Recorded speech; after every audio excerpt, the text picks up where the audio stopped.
చక్రయ్య మూడో కూతురు కనకటి సునీతను వెంటుండి మరి ఊర్లో సర్పంచ్ గా గెలిపించుకున్నాడు. నేను సర్పంచ్ అయినా నా బిడ్డ సర్పంచ్ కావాలని కూడా మూడో బిడ్డ సర్పంచ్ చేసినాం.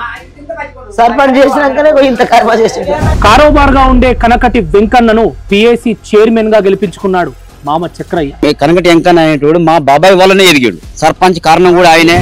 మూడో బిడ్డ సునీత ఊరు సర్పంచ్ గా ఉన్న, తన భర్త కనకటి వెంకన్న పిఏసి చైర్మన్ గా ఉన్న, ఊర్లో ఏ సమస్యలు వచ్చినా ప్రజలు మాత్రం పెద్ద మనిషి దగ్గరికి వెళ్లడం పిఏసి చైర్మన్ వెంకన్నకు అస్సలు నచ్చలేదు. సర్పంచ్ అని ఎవడు బిల్లు కారోబార్ అంటారు. కనకటి వెంకన్న అన్నోని ఈ కనకటి వెంకన్న అనే వ్యక్తికి ఎప్పుడు ఎవరి దగ్గర గెట్లక్కడ పంచాయతీ పెట్టాలి. చలకల సరిహద్దులో గెట్లంటే మండల స్థాయిలో ఆయన ఉన్నా, ఇక్కడ ఊళ్ళో ఈయన భార్యను పెట్టినా గానీ ఇక్కడికి వచ్చే వారికి పెద్ద మనిషి కాడికే పోతున్నారు జనం. ఏది చేసినా ఆయనతోటే నడుస్తుంది. ఈ విషయం ప్రజలు చక్రయ్యకు చెప్పుకొచ్చారు. అల్లుడు కారోబార్ వెంకన్న గతంలో కూడా ధనదాహంతో, అధికార రుచి తెలవడంతో క్రమేణా ఎదగడానికి అక్రమ దారులు తొక్కాడు. ఈ 15-20 సంవత్సరాల క్రితం ఎత్తుగడలు రాజకీయంగా అన్ని తెలుసుకున్నాడు.